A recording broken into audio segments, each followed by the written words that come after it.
Jy weet, 'n mens dink nie altyd so aan die geskiedenis en in die besonder die Ou Testament, dat mense ook opgelei is om sekere kundige werk te verrig, om as vakmanne werk te kan doen.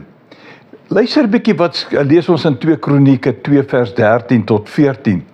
Daar staan dit is nou die koning Hiram van Tyrus wat sê vir Salomo, ek stuur hiermee 'n vakman met die nodige kennis, my meester vakman Hiram.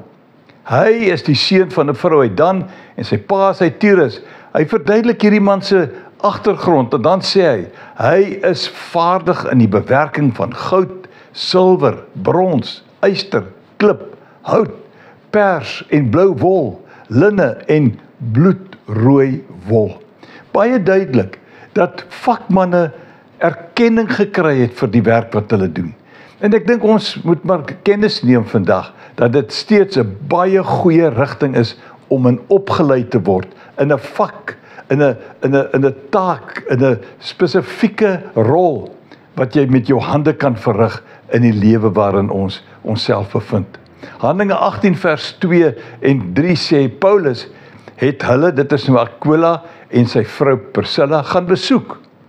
En omdat hulle net soos hy tentmakers van beroep was, het hy by hulle ingetrek en saam met hulle gewerk. So is baie duidelik dat vakmanne dieselfde taal praat en dieselfde gevoel het vir dit wat hulle verrig en by mekaar staan. Spreuke 22 vers 29. Jy sien self, iemand wat vaardig is in sy werk, kom in die diens van konings, nie in die diens van mense sonder aansien nie.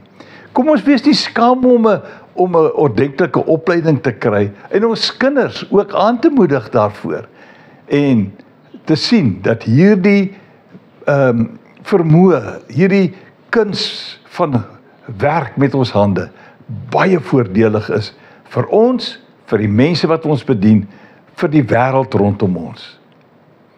Kom ons loop mooi.